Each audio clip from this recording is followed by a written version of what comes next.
అనేటువంటి మాట్లాడుతున్నాం. When was the Gandhi Irwin pact signed అంటున్నాడు. గాంధీ ఇర్విన్ల మధ్యన ఎప్పుడు ఒడంబడిక జరిగిందని అంటున్నాడు. సో మీకు అందరూ తెలుసు దీనికి సబ్జెక్ట్ ఏంటి సార్ అంటే అవి రౌండ్ టేబుల్ సమావేశాలు అన్న సంగతిని చెప్పండి.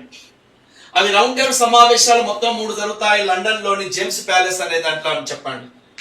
మరి మొదటి రౌండ్ టేబుల్ సమావేశ కాలం నాటి భారత గవర్నర్ జనరల్ ఎవరు సార్ అంటే లార్డ్ ఇర్విన్ అనేటువంటి వారిని మీరు కంపల్సరీ తీసుకోవాలి మిత్రులారా. మొదటి రౌండ్ టేబుల్ సమావేశానికి అన్ని పార్టీల వాళ్ళు వేరు సార్. ముస్లిం లీగ్ వారు వేరు, హిందూ మహాసభ వేరు, లిబరల్ పార్టీ వేరు, అండ్ ఆల్సో డిప్రెస్డ్ క్యాస్ట్ వేరు, అన్ని రకాలైనటువంటి పార్టీల వాళ్ళు వేరు. అసలు అనేటువంటి కాంగ్రెస్ పార్టీ వాళ్ళు పోలే.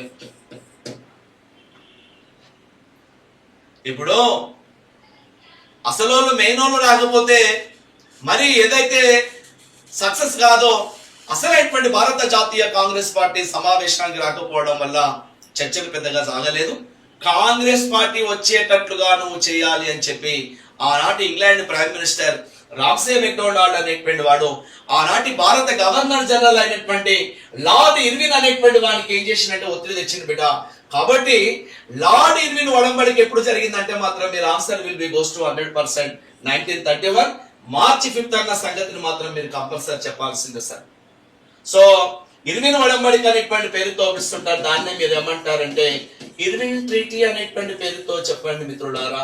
ఇర్విన్ ట్రీటీ 1931 మార్చి 5th అన్న సంగతిని చెప్పండి. ఇర్విన్ ఒడంబడిక ప్రకారం తేజ్ బహదూర్ సప్రు కావచ్చు, జేకర్ లాంటి వాళ్ళు ఇర్విన్ ఒడంబడికలో గాంధీజీకి ఇక్కడ ఇర్విన్లకు మధ్యవర్తిగా నిలవడం అనేటువంటి జరిగింది మిత్రులారా.